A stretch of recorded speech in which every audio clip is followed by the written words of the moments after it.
Hi everyone. So today we'll discuss the necklace. We'll discuss the chapter The Necklace by Guy de Maupassant.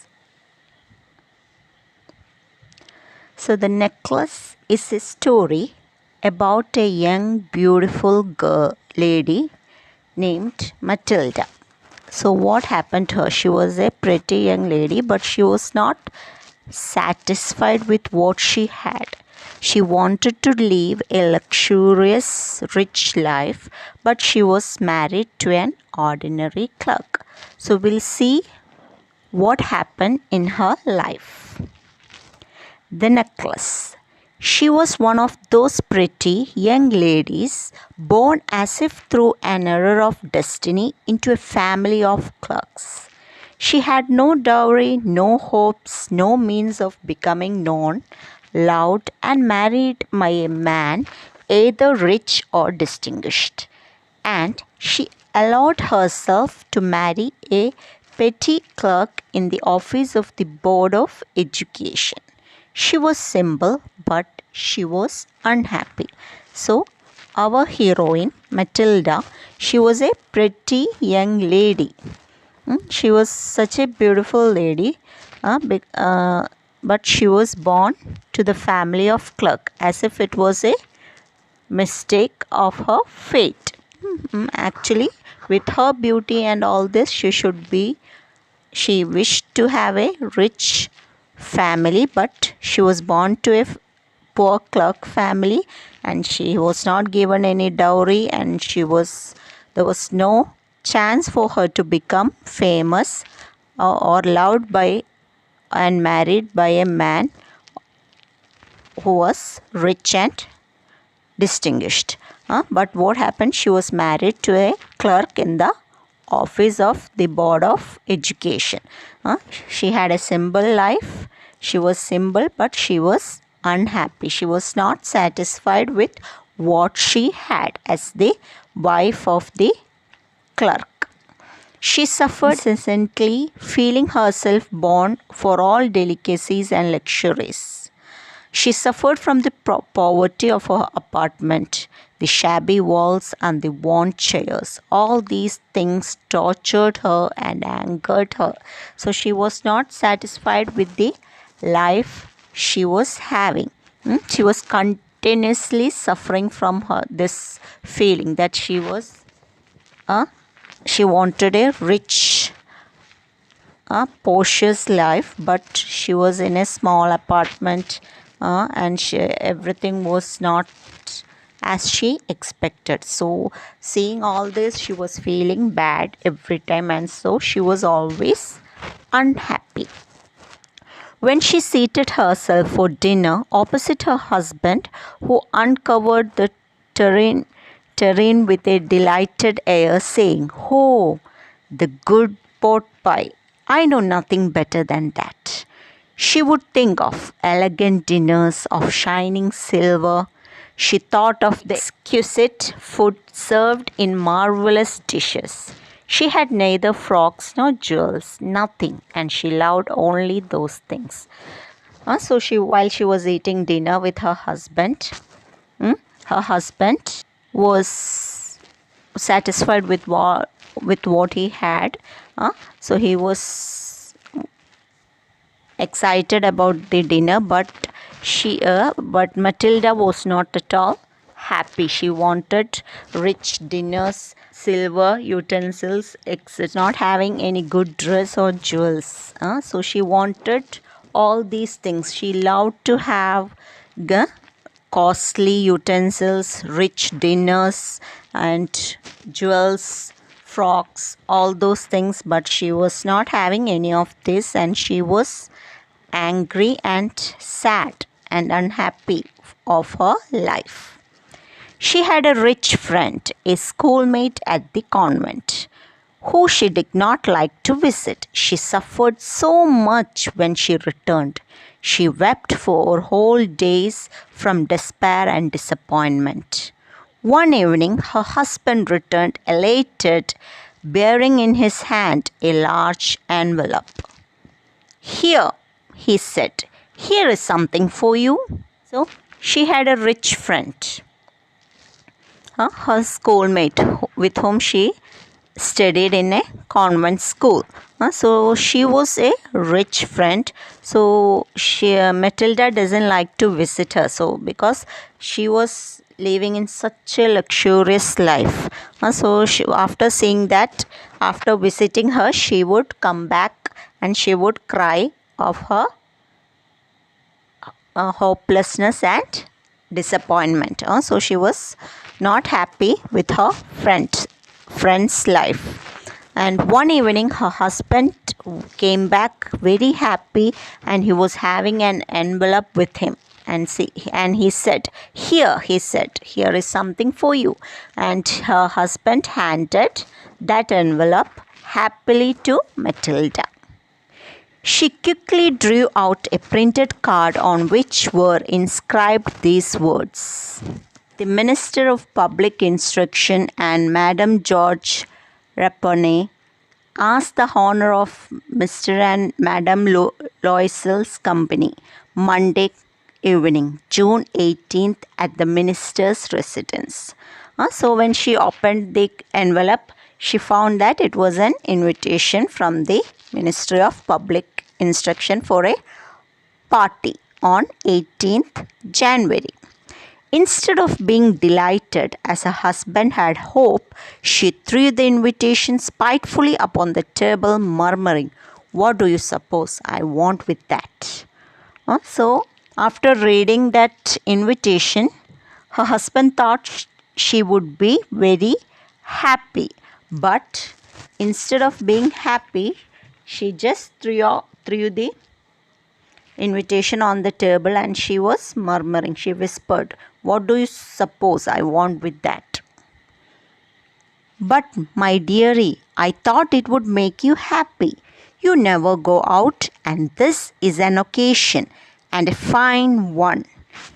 Everybody wishes one, and it is very select. Not many are given to employees. You will see the whole official world there." She looked at him with an irritated eye and declared impatiently, "What do you suppose I have to wear to such a thing as that?" So her husband told, "My dear, I thought that it would make you happy. You never go out, and it's a great chance. It's a fine, great event, and I thought that it will make you happy to see everyone there. And this invitation is not for everyone, only selected people get this. So you can see great people there." So on the other hand, she looked at him with an irritated eye and declared impatiently. So she looked at him irritated and she told, "What do you suppose I have to wear to such a thing as that?" So the thing about her irritation was that she was not having a good dress to wear. So she was telling, "What do you think I will wear on such a big party?" He had not thought of that. He stammered, "Why, the dress you wear when you go out to the theatre. It seems very pretty to me." He was silent, stupefied in dismay at the sight of his wife weeping. He stammered, "What is the matter? What is the matter?" So he had not thought about the dress. He told, "Oh, why, the dress you wore when you go out to the theatre. So when we are going out to the theatre, you are wearing a dress. That is very good. It is. I think it's good." He was silent, stupefied in dismay at the sight of his wife weeping. But he saw that his wife was weeping and he was really shocked. And he asked, "What's the matter? What's the matter?" By a violent effort, she had controlled her vexation and responded in a calm voice, wiping her moist cheek, "Nothing. Only I have no dress and consequently I cannot go with this affair. Give your card to some colleagues whose wife is better fitted out than I." When he asked what the matter was, she controlled her crying, weeping, and she responded, she told that I don't have any dress and I'm not going to go to such an event. Do one thing, you can give it to any of your colleague, any of your co-workers whose wife is having better dress than me. He was grieved but answered, "Let us see, Matilda. How much would a suitable costume cost? Something that would serve for another occasion. Something very simple." So he was really sad. But he said, "Okay, we'll see, Matilda. Tell me how much a suitable dress cost. A dress which you can wear for another occasion and which is simple." She reflected for some seconds, thinking of a sum that she should ask for without bringing with it an immediate refusal and a frightened exclamation from the economical clerk. So she thought for some seconds. She had to tell an amount which one frightened the husband, or which he won't refuse after when he hears for the first time. So an amount like that should be told to him. So she was thinking, and finally she said in a hesitating voice, "I cannot tell exactly, but it seems to me that 400 francs ought to cover it." So she was thinking for a while.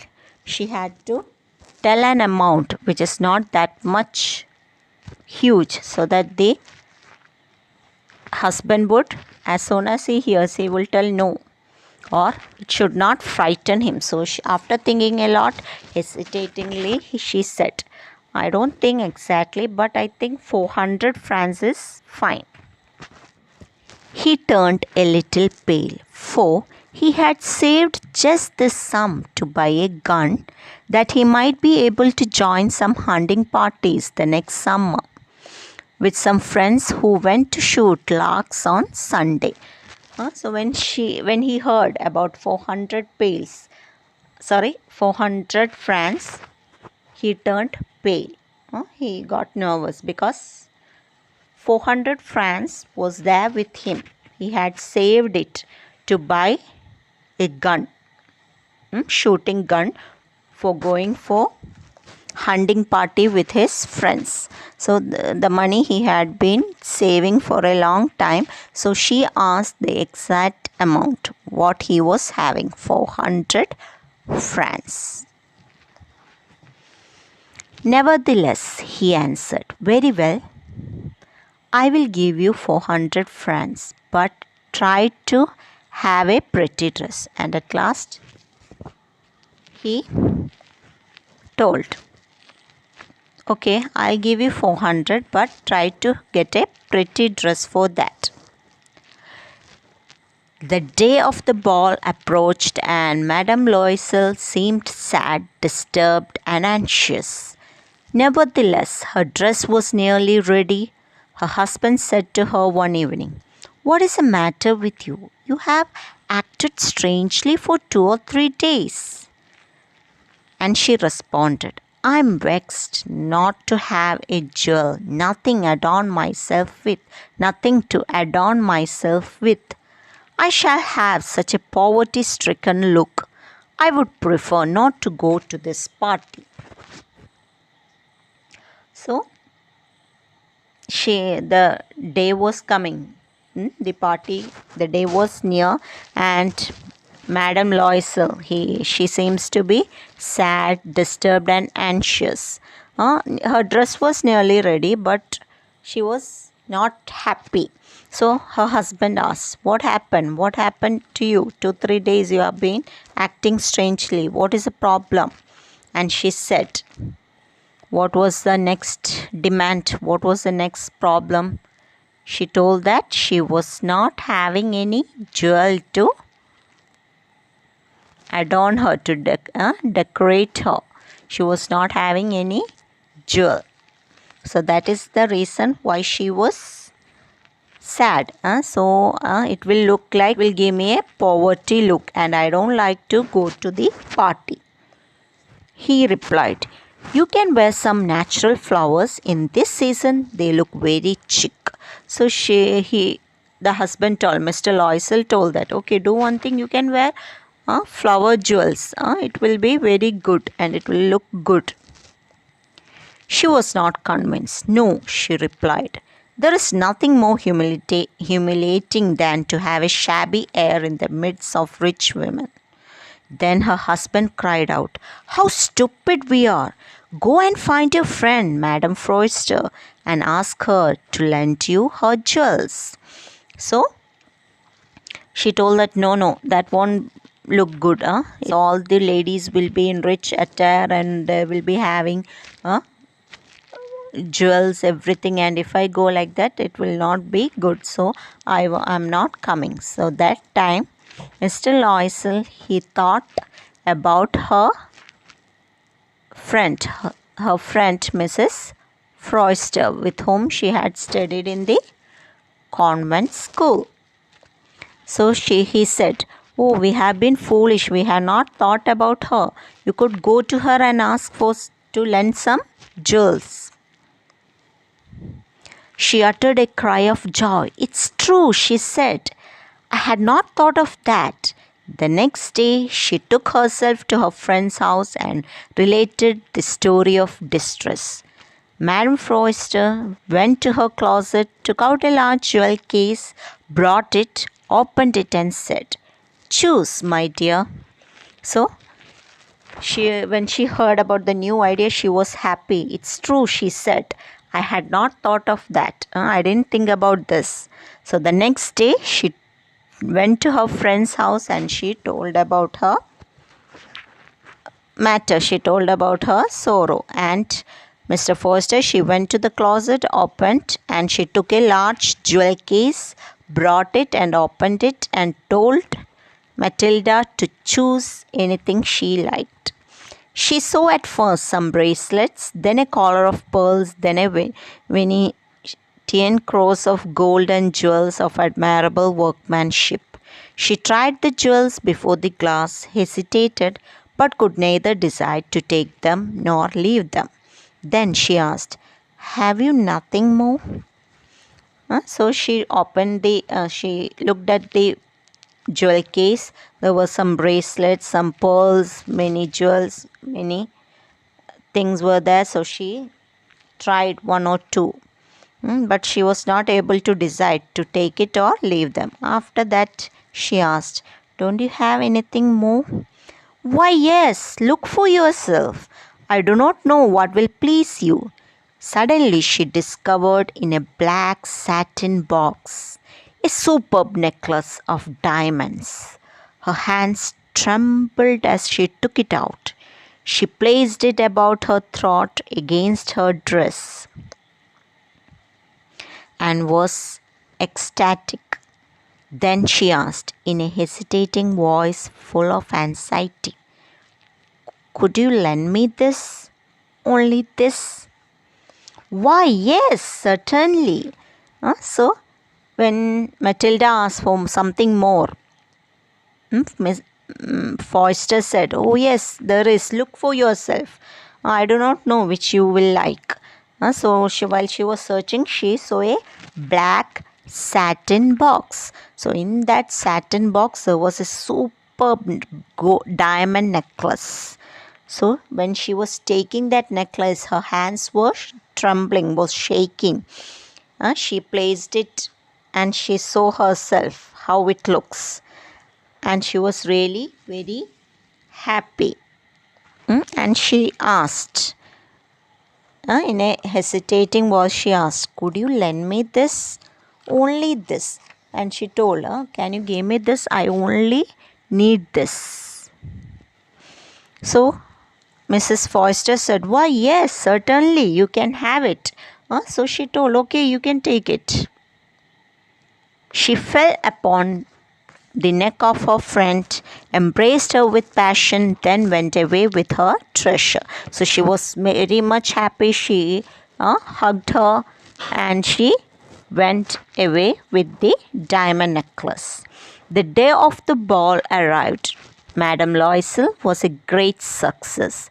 She was the prettiest of all, elegant, gracious, smiling, and full of joy. All the men noticed her, asked her name, and wanted to be presented. She danced with enthusiasm, intoxicated with pleasure, thinking of nothing but all this admiration, this victory so complete and sweet to her heart. So the party day came, and Mrs. Loisel was a great success. She was such a pretty of all. She was very pretty. She was dressed elegantly. She was very beautiful. Everyone were noticing her, and everyone noticed and asked her name. And she was dancing with such energy, and she was that much happy. She was thinking about her, the admiration all the people gave her. She was enjoying a life which she wanted for a long time.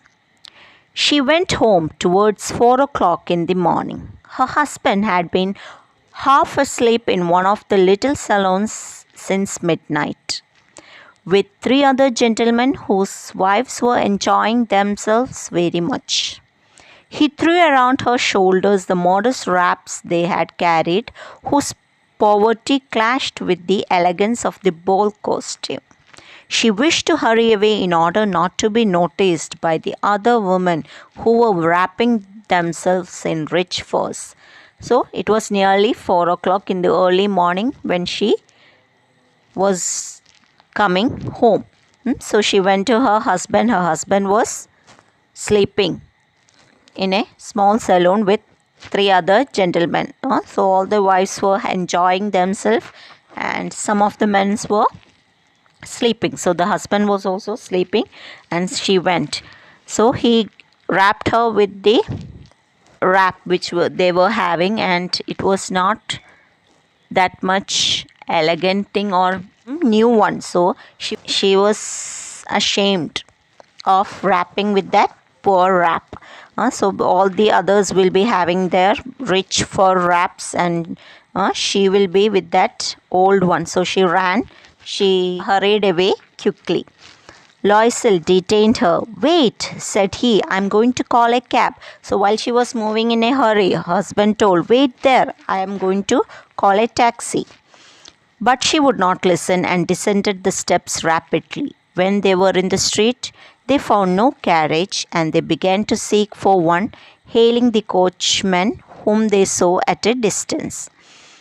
So she was not ready to listen. She came down the steps quickly because she was thinking that the others will see and they will think that she is a poor lady. So she went quickly, and in the street there was no carriage. So they were looking for one, and they were calling the coachman whom they saw at a distance. They walked along towards the river, hopeless and shivering. Finally, they found one of those old carriages that one sees in Paris after nightfall. It took them as far as their door, and they went wearily up to their apartment. It was all over for her, and on his part, he remembered that he would have to be at the office by 10 o'clock. So they walked for a while. They didn't see any cabs, and at last they found an old carriage which is seen after nightfall in Paris. So they got in that, and they reached their apartment.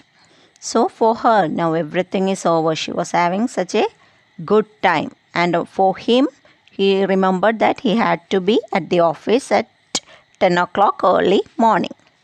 She removed the wrap from her shoulders before the glass for a final view of herself in her glory. Suddenly she uttered a cry. The necklace was not around her neck. So when she reached home, for the last time, she took out the wrap and she wanted to see herself, the elegant look. But she gave a cry when she saw herself in the mirror. What was it? She had lost the necklace. Loisel already half dressed, asked, "What's the matter?" She turned towards him excitedly. I no longer have Madame Forster's necklace." So Loisel, who was undressing himself, came quickly and asked, "What happened?" And she told that she had lost Mrs. Forster's necklace. He arose in dismay. "What? How is that? It's not possible." And they looked in the folds of the dress, in the folds of the cloak, in the pockets, everywhere. They could not find it.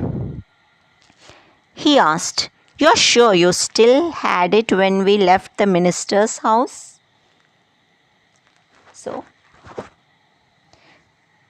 he was really disappointed, and he asked, how you lost it? It's not possible."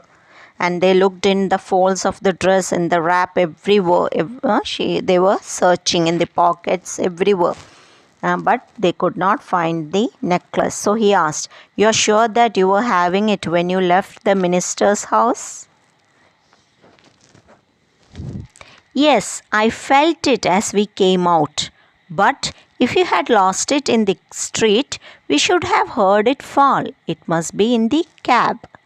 "Yes, it is possible. Did you take the number?" "No." "And you? Did you notice what it was?" "No." They looked at each other, utterly cast down. Finally, Loisel dressed himself again. "I'm going," he said, "over the track where we went on foot, to see if I can find it." So she told, no, it was there with me when I came out. I felt it. I felt it, and I'm sure that it was there when we came out. But if you had lost it in the street, while we were walking, if you lost it in the street, we could have heard it. When this thing falls, there will be this sound. Maybe it is in the cab. Maybe it is in the cab we lost. Yes, it's possible. So he asked, "Did you notice the number?" She told no, and asked whether he has noticed. They looked at each other, utterly cast down. So they were in such a state. They were disappointed. And Mr. Loisel, he dressed himself again, and he told, "I'm going. Let me see. I'll look through the way we have walked. I will see whether we can find it." She remained in her evening gown, not having the force to go to bed. Towards 7 o'clock, her husband returned. He had found nothing. He went to the police and to the cab office and put an advertisement in the newspaper offering a reward. So by morning 7 o'clock he returned, but he didn't find anything. So he had gone to the police, to the cab office, and also put in an advertisement in the newspaper offering a reward for the person who finds the necklace. She waited all day in a state of bewilderment before this frightful disaster. Loisel returned in the evening, his face pale. He had discovered nothing. So again, she was waiting for him. In the evening, he came back, but he had not got anything. No, he said, "Write your friend that you have broken the clasp of the necklace and that you will have it repaired. That will give us time," she wrote as he dictated. So the husband told, Mr. Loisel told Matilda to write to Mrs. Forster that they have broken the clasp of the necklace. So they will repair it and they will return it back. So he thought that it will give them more time to think about what they will do. So she wrote as he dictated. At the end of a week, they had lost all hope, and Loisel, older by 5 years, declared, "We must replace this jewel." So for 1 week they were searching and they had not got anything, and now there was no chance of finding it. So Mr. Loisel told, we'll do one thing. We have to replace the jewel. We have to buy another one and give it. In a shop of the Palais Royal, they found a chaplet of diamond which seems to them exactly like the one they had lost. It was valued at 40,000 francs. They could get it for 36,000.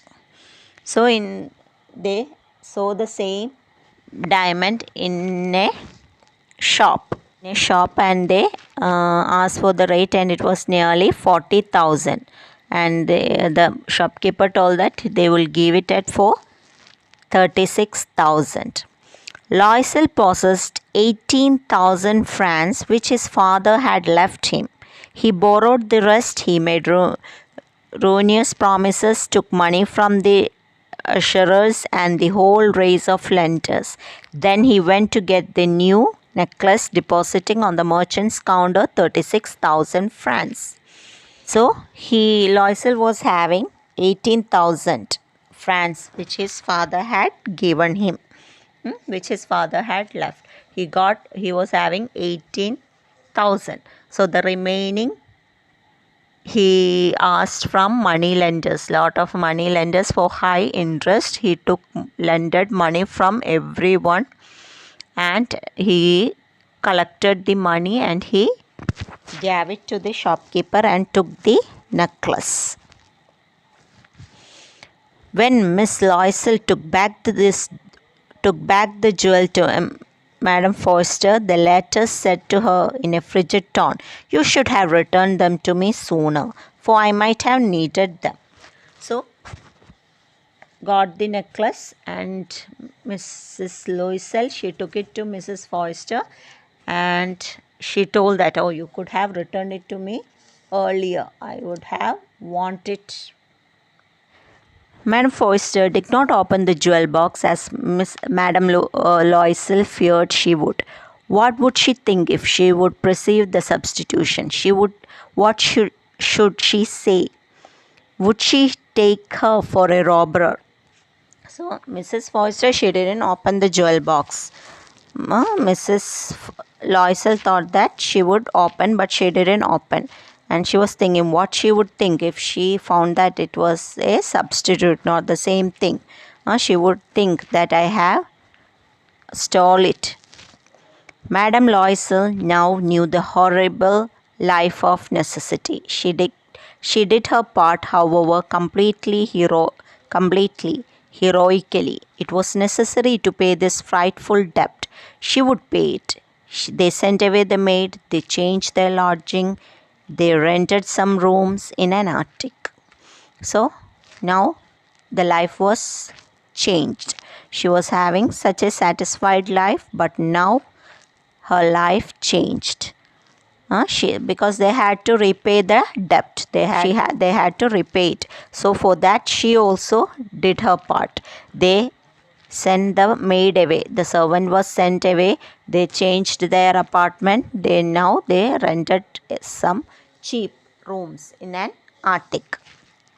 She learned the odious work of a kitchen. She washed the dishes. She washed the solid linen, her clothes and dish clothes, which she hung on the line to dry. She took down the refuse to the street each morning and brought up the water, stopping at each landing to catch her breath.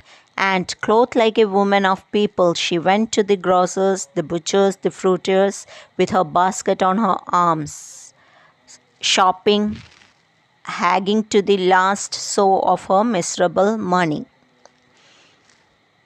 So she also, now she was an ordinary lady. She was working, she was doing all the household, she was cleaning, she was cooking, she was washing the dishes, she was washing the clothes, drying it up. She was going to the market to buy she was going to the grocers to buy essential things. She was going to the butchers to buy meat, fruits, etc. And she was walking and going, and she was carrying water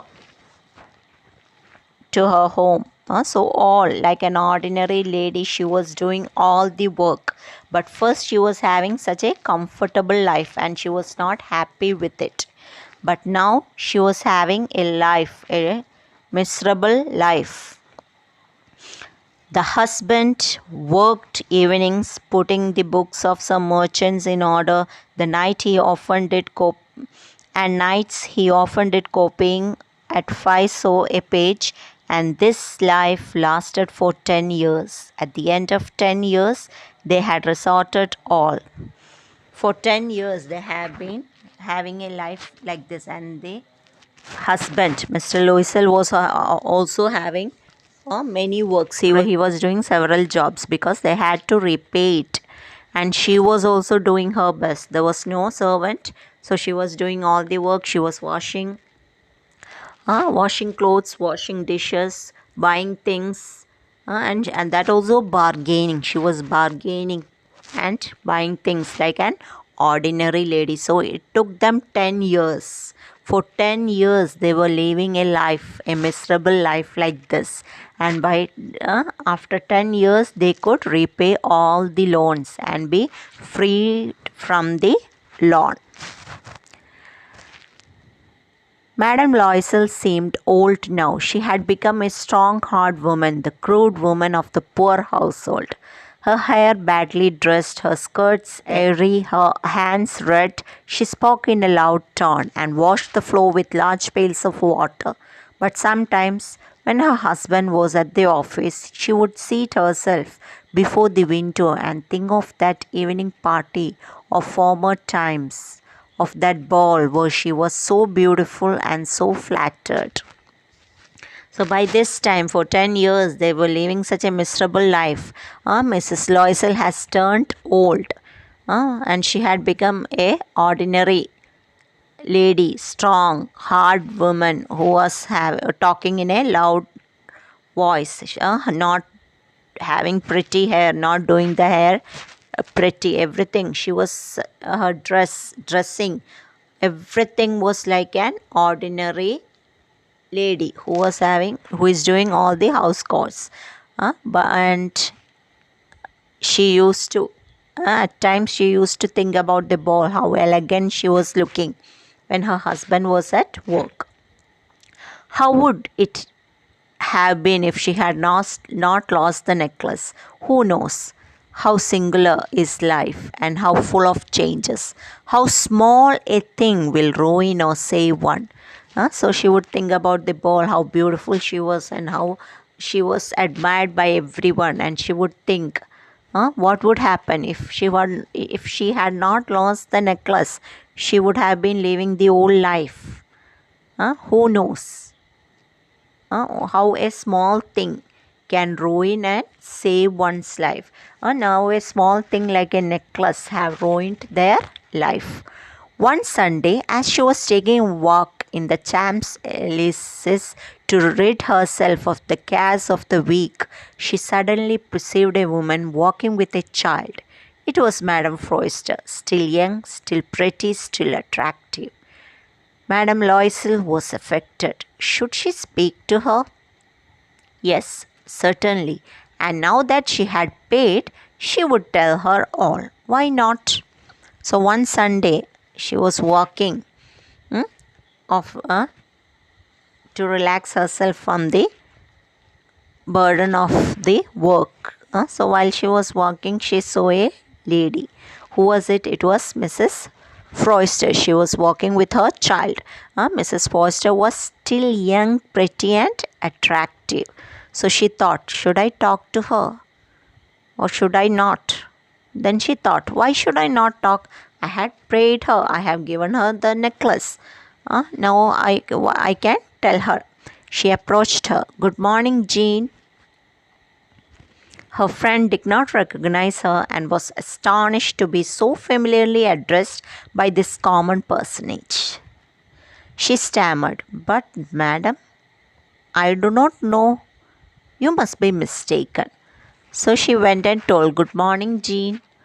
So her friend did not recognize her. Forster did not recognize Loisel because she had changed a lot. She had become old and she was shabbily dressed. So she told, "But madam, I don't know.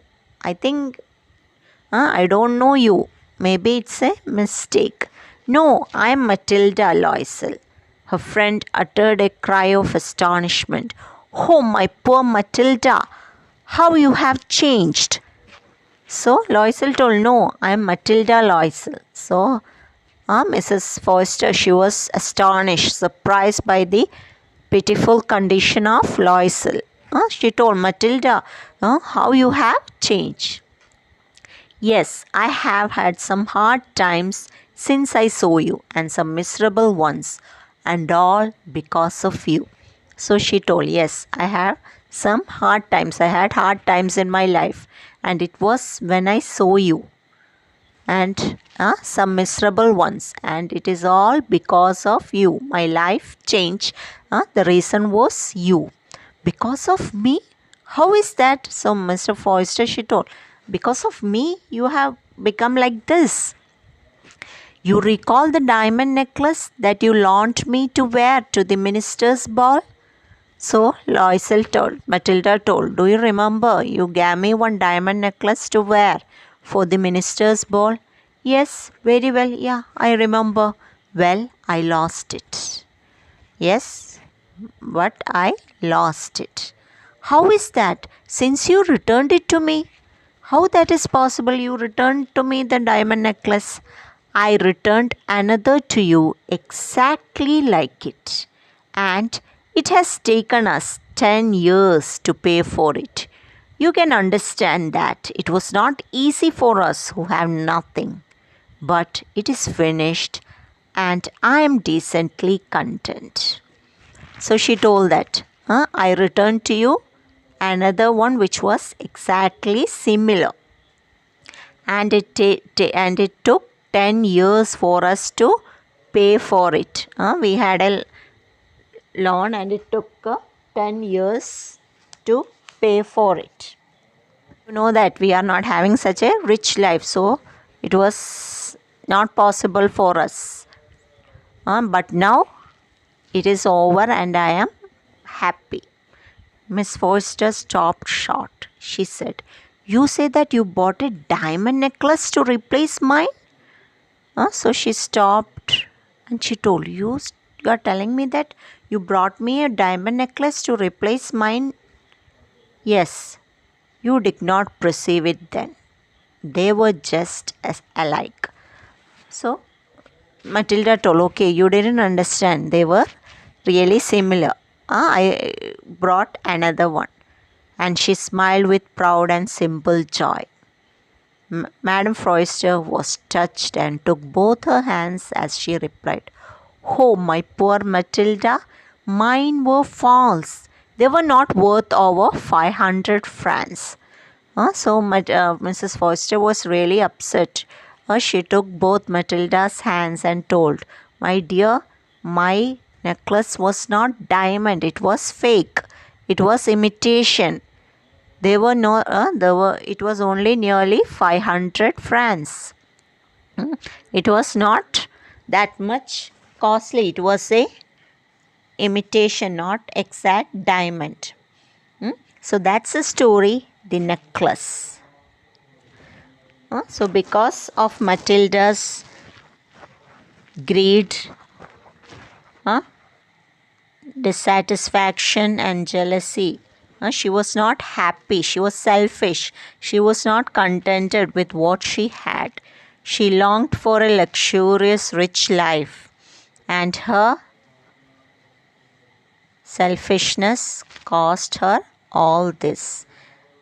She borrowed a necklace from her friend which was only 500 francs, and she lost it and she had to replace it.